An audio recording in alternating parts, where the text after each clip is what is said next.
Bonjour à toutes et à tous et bienvenue pour cette review du chapitre 1131 intitulé Loki du monde souterrain. L'arc d'Elbaf a enfin débuté et le grand mystère entourant le prince Loki se dévoile peu à peu. Sa prime est révélée et le lien particulier qui l'unit à Shanks pourrait se révéler crucial dans sa libération. On découvre également que c'est ici sur la Terre des Dieux que demeure l'arbre d'Adam, tandis que la fin de ce chapitre annonce un rebondissement sans précédent. Soros s'effondre avant même que Robin puisse retrouver le héros qui l'a sauvé d'un destin tragique.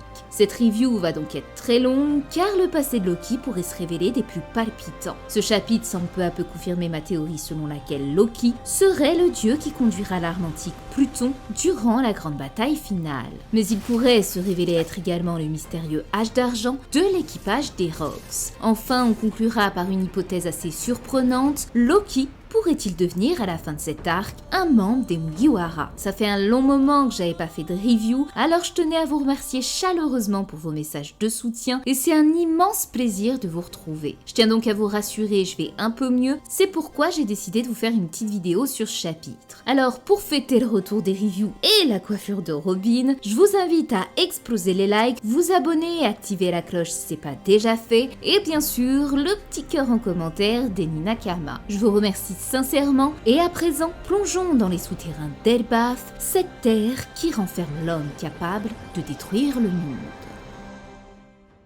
Le chapitre s'ouvre sur la rencontre tant attendue entre Luffy et Loki. Émerveillé par la grandeur des terres d'Elbaf, Luffy ignore complètement Loki et monopolise la parole. Et en même temps, ça peut se comprendre.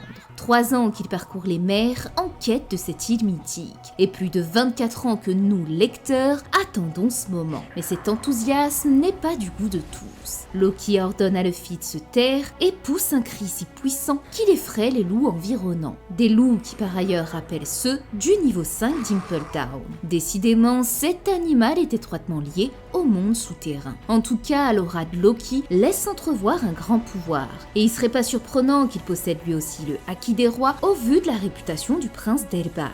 Mais c'est la suite de ce chapitre qui va d'autant plus appuyer cette idée. Loki se présente comme le dieu du soleil, figure légendaire de ce pays. Après Rhodes, c'est donc au tour de Loki de revendiquer ce titre. Il semble bien que les fables de Nika aient bercé l'enfance de tous les habitants du pays, et qu'en grandissant, chacun d'eux s'est rêvé à devenir ce guerrier légendaire. C'est peut-être la raison pour laquelle Loki est si souriant, et pourtant, quand on découvre son histoire, c'est beaucoup moins réjouissant. Cela fait donc 6 longues années qu'il est retenu ici. Ses chaînes sont en granit marin, l'empêchant ainsi d'utiliser sa force pour se libérer. Il révèle également que l'arbre auquel il est attaché n'est autre que l'arbre d'Adam, le cœur même du royaume d'Elbaf. En quelques cases, Oda glisse 2 informations clés. La première est la durée de l'emprisonnement de Loki, 6 ans, ce qui nous ramène à l'année 1518. Cette date est particulière puisque c'est à cette époque que Shanks obtient le titre de Yonko, ce qui laisse penser que le roux pourrait bien être à l'origine de l'emprisonnement de Loki, d'autant quand on connaît son lien étroit avec Elbaf. Si ce dernier a réussi à le vaincre et l'enfermer dans le monde souterrain, alors ça expliquerait comment Shanks a accédé au titre d'empereur.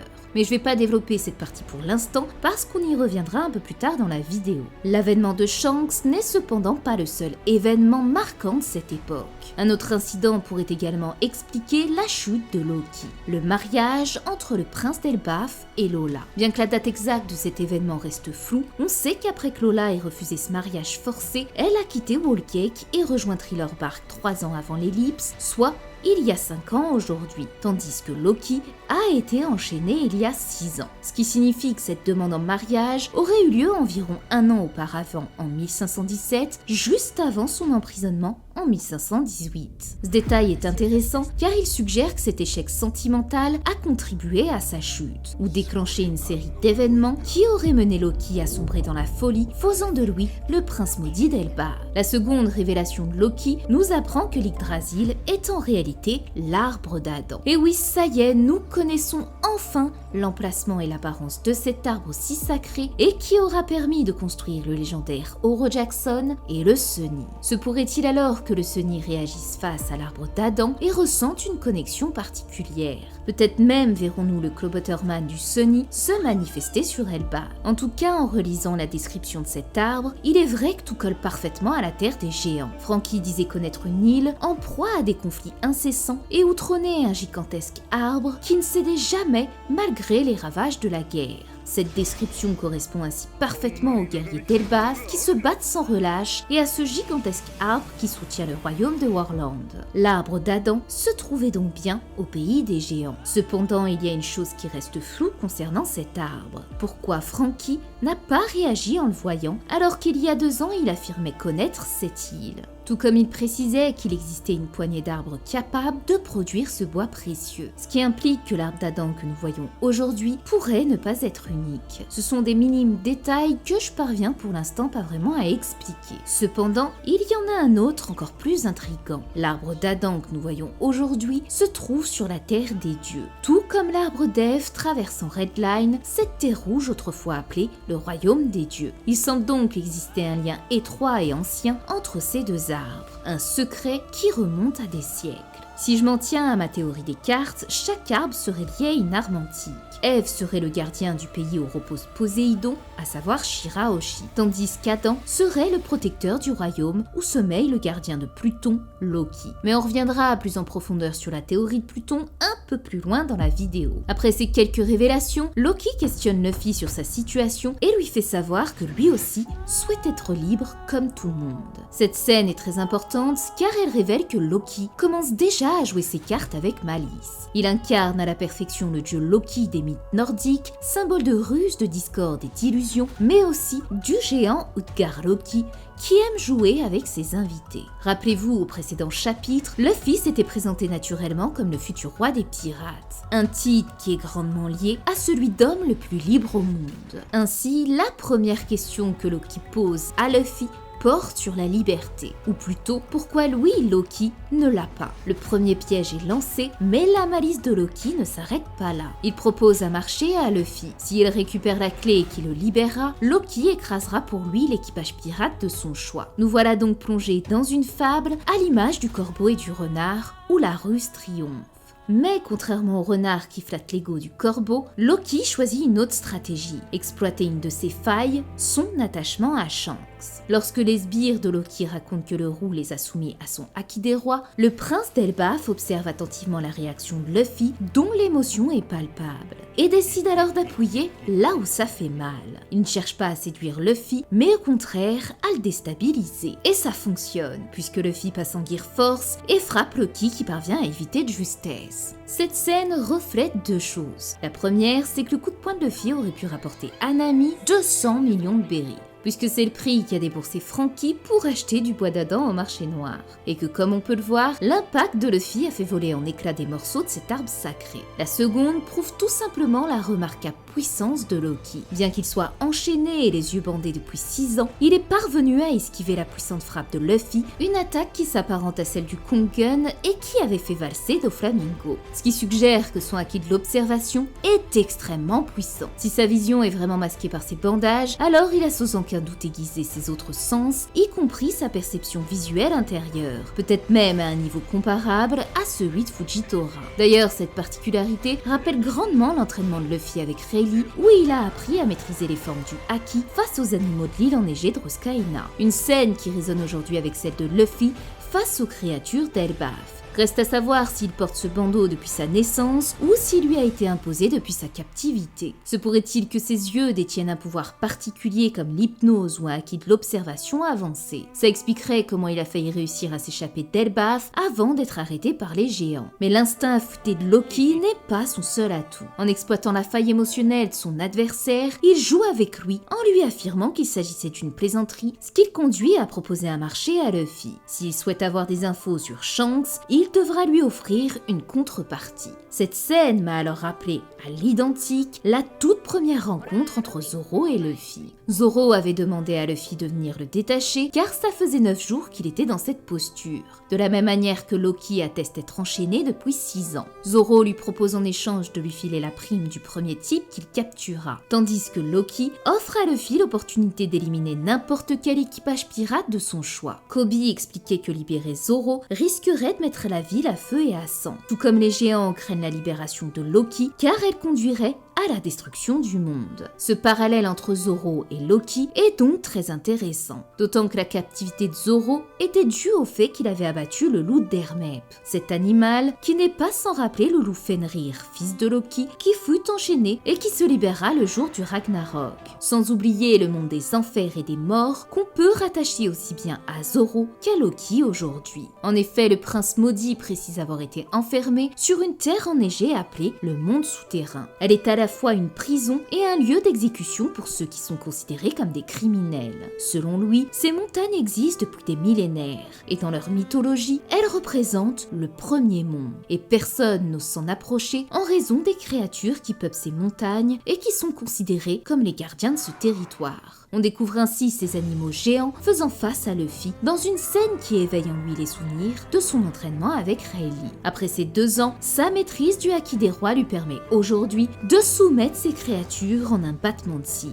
Et c'est là qu'on voit à quel point Luffy a grandi. Ce lieu est donc très important dans l'histoire d'Elbaf et s'associe dans la mythologie au Niflheim, le monde des géants de glace.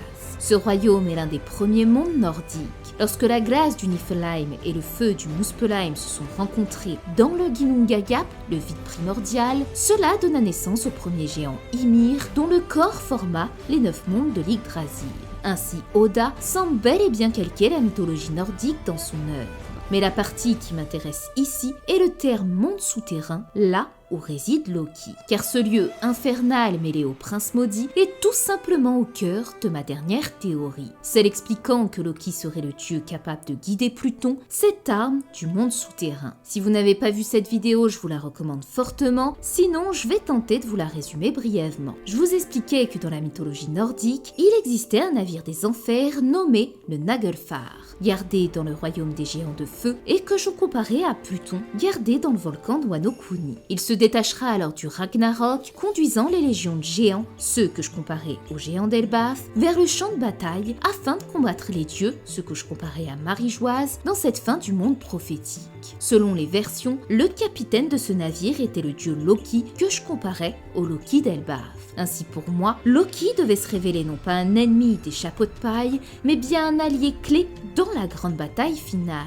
Aujourd'hui, avec ces récents chapitres, tout semble indiquer que cette théorie est en bonne voie. Loki est emprisonné dans le monde souterrain d'Elbaf, tout comme Pluton, l'arme souterraine. Sa libération pourrait causer la fin du monde, soit précisément ce que disait Tom de Pluton. Si ce genre d'arme voyait le jour, ce serait la fin du monde. Loki dit à Luffy être en mesure de détruire n'importe quel équipage pirate, et ceci sans laisser de traces. Exactement comme Crocodile décrivait Pluton. On dit que d'un seul coup, elle peut anéantir une île entière sans laisser la moindre trace. Enfin, le fruit du démon légendaire de Loki pourrait également se lier à Pluton. Avant qu'il ne soit confirmé qu'il soit un utilisateur de fruit du démon, j'avais émis l'hypothèse qu'il puisse avoir l'un de ces 3 oides mythiques. Celui du dieu Loki, celui du loup Fenrir et enfin celui du Jormungand qui serait le serpent rouge sang. À présent que Loki est apparu, on peut essayer de mieux cibler son fruit du démon. Dans la mythologie nordique, Loki et Fenrir ont tous deux été enchaînés par les dieux. Le premier parce qu'il avait provoqué la mort de Baldr, le dieu de la lumière, et l'autre en raison d'une prophétie annonçant qu'il causerait la mort d'Odin. Ainsi, le fruit de Loki pourrait très bien être lié à l'un de ces dieux, d'autant que Fenrir est associé au dieu Tyr, qui rappelle Shanks ayant sacrifié sa main pour enchaîner la bête. En étudiant davantage le loup Fenrir, j'ai découvert qu'il pouvait se confondre avec Garm, le chien, gardien des enfers. Il est décrit comme le plus grand de tous, dont la force et la férocité sont légendaires. Il est enchaîné au port du royaume de Hel, identifié comme étant Niflheim, soit le lieu où pourrait se trouver Loki dans One Piece. Il est également appelé la bête tachée de sang, ce qui n'est pas sans rappeler le serpent trempé de sang évoqué par Dory et Brogy. Son équivalent grec est le Cerbère, gardien des enfers, ce qui correspond parfaitement à ma théorie des cartes, où je vous expliquais que le roi de cette arme antique devait se lier au monde souterrain. Selon les Eddas, l'un des signes du début du Ragnarok sera l'hurlement de Garm, ce qui fait écho aux cris de Loki qui ont mené Luffy à rejoindre ce monde souterrain. Durant les combats contre les dieux, il affrontera Tyr et s'entretueront lors de cette grande bataille, ce qui renforcerait le lien entre Loki et le roux. Pour résumer, bien qu'il soit difficile pour le moment de déterminer avec certitude le fruit de Loki, c'est les créatures infernales semblent parfaitement s'adapter à Pluton. Ainsi, le prince d'Elbaf pourrait bien être celui qui mènera ce gigantesque navire à accomplir sa destinée, détruire le monde. Mais revenons un peu sur la rencontre entre Luffy et Zoro. Bien qu'il ait été considéré comme dangereux, Luffy a tout de même voulu le recruter dans son équipage, jusqu'à utiliser le chantage comme l'a fait Loki dans ce chapitre. Si Zoro acceptait de le rejoindre, Luffy lui rapporterait ses sabres. Ainsi, Luffy ressemble finalement beaucoup à Loki. Ils partagent d'ailleurs le point commun de renommer les personnes qu'ils rencontrent. Le tout est à présent de savoir si la contrepartie que lui proposera le dieu de la malice sera intéressante pour notre capitaine. En soi, Loki désire être libéré, mais il se pourrait qu'il exige autre chose comme Zoro l'a fait avec ses sabres. Reste à savoir si Luffy acceptera. Si on compare cette scène à celle de Zoro, elle avait été interrompue par l'intervention de Rika et Hermep. Il est donc possible que cette négociation soit perturbée par des personnages externes. Harujin et Stensen se trouvent non loin d'eux. Il se pourrait donc que leurs routes se croisent et que ça se complique. Bien que Luffy soit considéré comme le sauveur d'Harujin, je suis pas sûre qu'il approuvera qu'il libère Loki. Ça donnerait d'autant plus raison à Rod d'avoir refusé de s'allier à cet équipage. Mais si aucun personnage extérieur n'intervient, il est difficile de savoir si Luffy acceptera ou non le marché de Loki. Comme avec Foxy et le Davy Backfight, il pourrait très bien accepter sans se rendre compte du piège. La difficulté qui se présente ici, c'est que notre héros n'a pas réellement de challenge. Savoir si Shanks se trouve sur Elbaf ou comprendre pourquoi il y était n'a que très peu d'intérêt pour Luffy qui n'a jamais cherché à en savoir davantage sur son mentor. Il a déjà refusé de connaître le One Piece. Il s'endort dès que le passé d'un personnage est évoqué, comme avec Nami ou Oden. Alors pourquoi céderait-il au chantage de Loki? Si Shanks est là, Luffy le sentira de lui-même, comme il a ressenti son aura sur Wano, bien qu'il se trouvait aux frontières du pays. D'ailleurs, Luffy et Shanks savent tous deux que le moment des retrouvailles n'est pas encore venu. Luffy a reçu le chapeau de Shanks car il pensait un jour le surpasser, et je pense pas que ce soit encore le cas pour l'instant. C'est pourquoi il est possible que Luffy réponde à Loki que ça n'a pas d'importance, car ce n'est pas encore le bon moment pour le rencontrer. Savoir que Shanks va bien est, je pense, sa seule préoccupation. En bref, bien que Loki semble rusé, ce pouvoir est inutile sur Luffy, tout comme le pouvoir de Boa n'avait eu aucun effet sur lui. Ce qu'ignore Loki, c'est que bien que Luffy soit candide, sa réponse pourrait bien le surprendre. Pour que Luffy accepte en réalité ce défi, il suffirait simplement de l'inciter à se battre à la manière des guerriers d'Elbaf. Quoi qu'il en soit, il est fort probable que Luffy finisse par libérer Loki. Toute l'ironie de cet arc repose justement sur ce détail. Celui qui s'autoproclame dieu du soleil ignore qu'il s'adresse au véritable dieu Nika, le guerrier libérateur. Il serait donc paradoxal que Luffy, qui incarne la liberté, laisse enchaîner un homme qui désire ardemment être libre. Aucune des rencontres de Luffy n'est fortuite. Comme il l'a fait avec Yamato en brisant ses chaînes, il devrait naturellement aider Loki sans se soucier de son passé ou de ses intentions, car c'est là tout l'esprit du futur roi des pirates. Il ne cherche pas à savoir qui vous êtes ni pourquoi, mais simplement rendre libre n'importe qui. Mais une chose est sûre, si Loki menace ses amis, il deviendra l'ennemi de Luffy et le vaincra. La libération du prince maudit pourrait bien bouleverser les géants d'Elbaf, et c'est peut-être cette libération qui sera au cœur de l'arc et du dénouement final.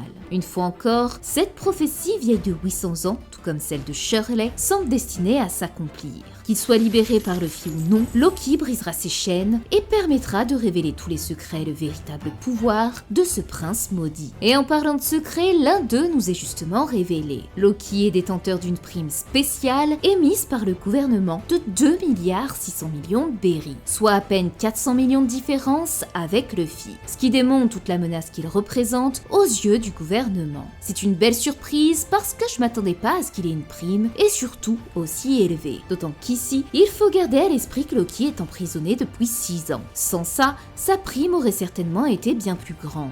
Mais c'est surtout la mention prime spéciale qui est intéressante. Est-ce dû au fait qu'il ne soit pas un pirate comme l'était Robin après sa fuite d'Ohara, ou s'agit-il plutôt d'un avis de recherche comme Sanji avec inscrit seulement en vie? Cette dernière idée est intéressante car si Loki a mangé un fruit du démon légendaire couplé au fait qu'il soit un géant, il serait un parfait cobaye pour le gouvernement, tout comme Kaido de l'Ozoan mythique mythique a été cloné par Vegapunk.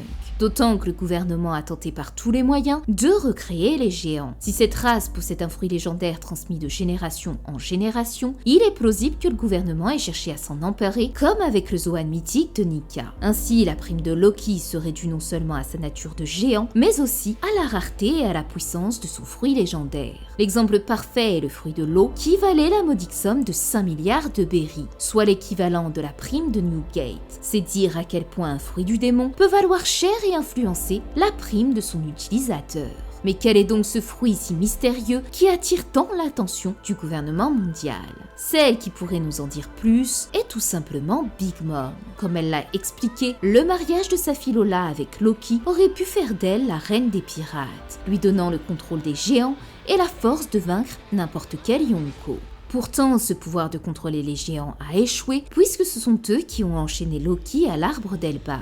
Et celui qui pourrait être la cause de cet échec se nomme Shanks le Roux. En effet, dans la suite du chapitre, on découvre que Loki et ses sbires, qui d'ailleurs portent le même masque que le gosse de la bergerie, connaissent notre Yonko. Shanks a même utilisé son Haki des rois, puisqu'ils se souviennent avoir été mis KO. Il est donc possible que durant son récent passage à Elbaf, avant d'affronter Kid, Shanks se soit rendu dans le monde souterrain pour retrouver Loki. Mais que se sont-ils dit? Une chose est sûre, comme j'ai pu l'expliquer par le passé, toutes les actions de Shanks semblent avoir un seul objectif, protéger Luffy. Il devait probablement se douter qu'après avoir quitté Wano, Luffy se dirigerait inévitablement vers Elbaf, et il a dû préparer le terrain d'une façon ou d'une autre. La vraie question est de savoir si cette rencontre avec Loki était la première. Sa captivité remonte à la même époque où Shanks est devenu empereur, ce qui suggère qu'il aurait été vaincu par le Roux. Mais venir à bout d'un tel monstre n'a pas dû être simple. En plus d'être le plus puissant des géants d'Elbaf, c'est également sa ruse qui doit faire de lui un ennemi redoutable.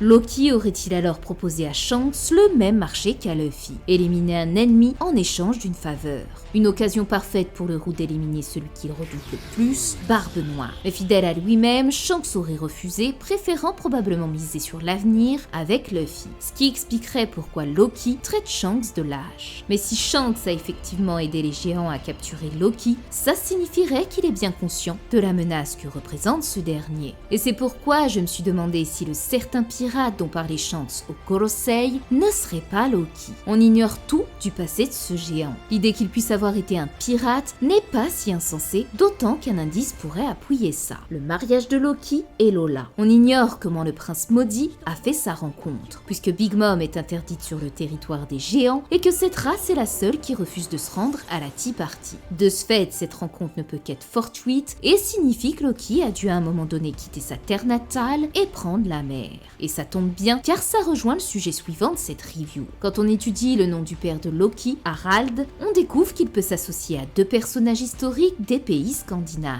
Le premier est le roi du Danemark surnommé Harald à la dent bleue et qui se traduit en anglais Bluetooth. Et oui, c'est bien lui qui a inspiré le nom de la technologie que tout le monde utilise aujourd'hui. Il est surtout connu pour avoir unifié et introduit le christianisme dans son pays. Cependant, son fils Svend, fervent défenseur des traditions païennes, s'opposa à lui et finit par le renverser pour s'emparer du trône.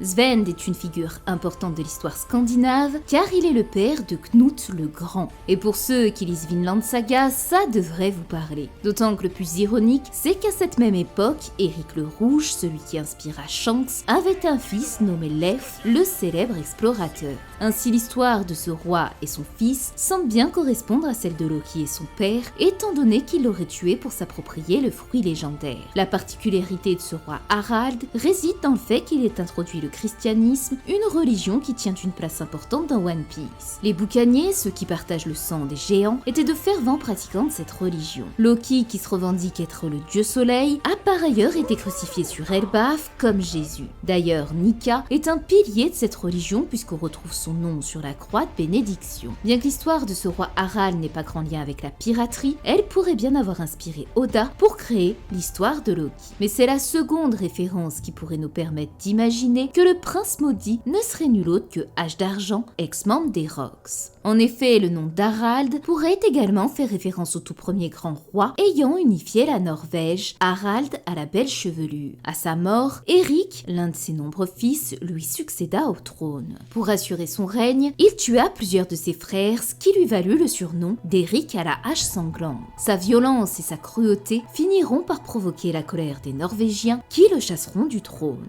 Bien que ce récit ne soit pas identique à celui de One Piece, il est intéressant de noter les similitudes entre Eric à la hache sanglante et Loki. Tous deux aspiraient au pouvoir et ont commis un assassinat au sein de leur famille. Ils sont décrits comme violents et cruels et ont été chassés par le peuple.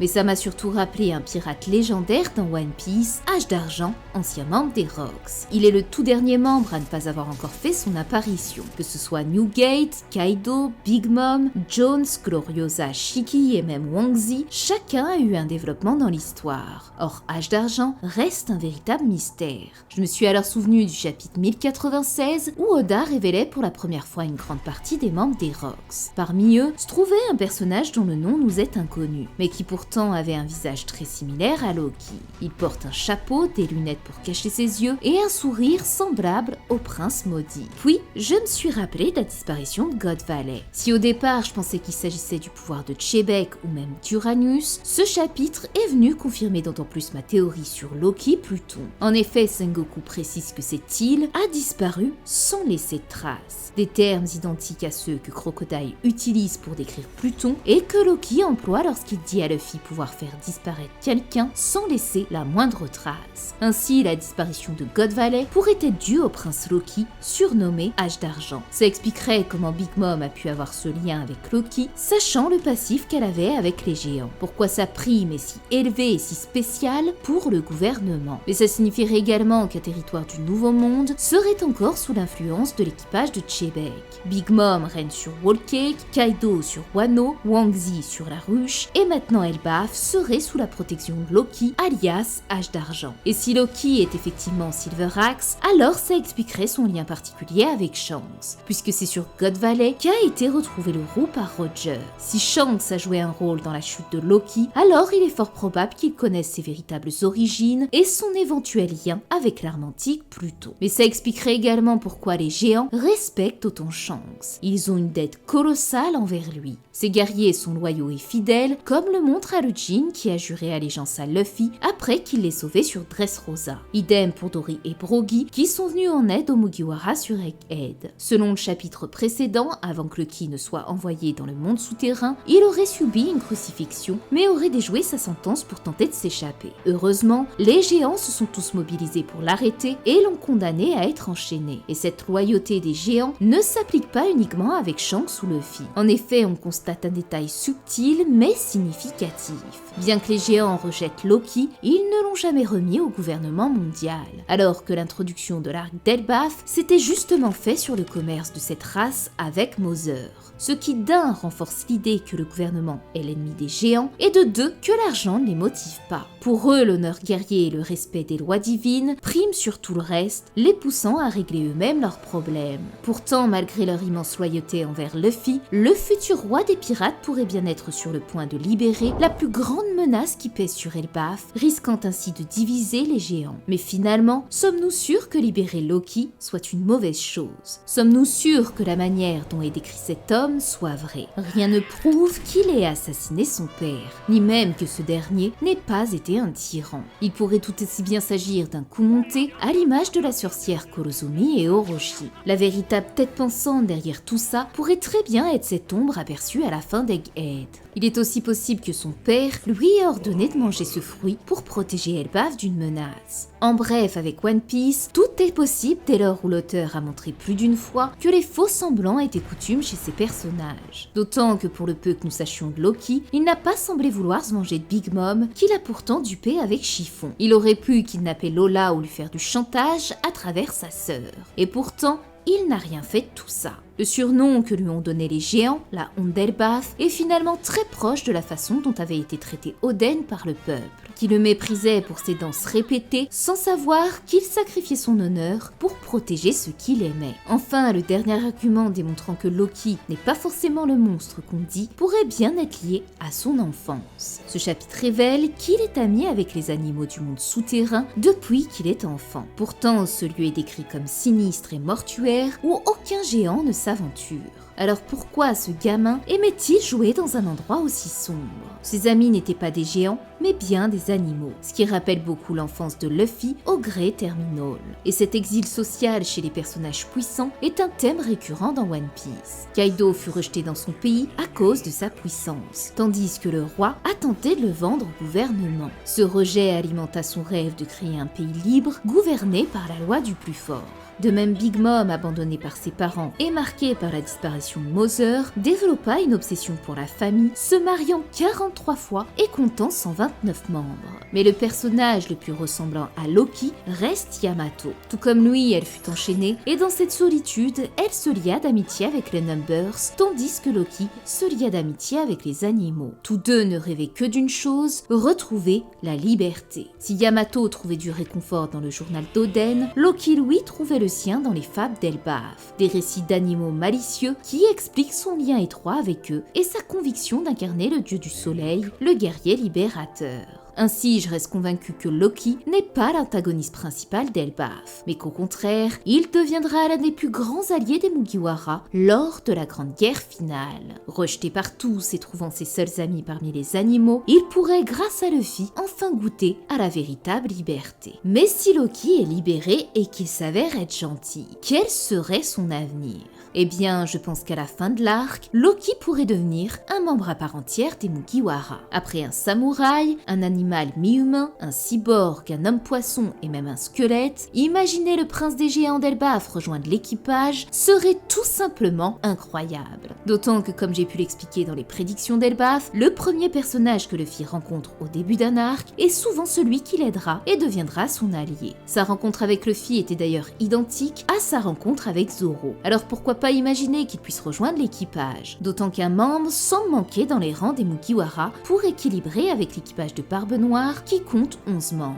Loki ferait alors un parfait adversaire pour Sanjuan Wolf, opposant géant contre géant. Seul bémol dans cette hypothèse, Loki semble nourrir une profonde rancœur envers Shanks. Est-ce une ruse de Loki ou est-ce réel? Ce qui est certain, c'est que Luffy n'acceptera jamais dans son équipage quelqu'un capable de vouloir du mal à son mentor, comme on l'a vu dans ce chapitre.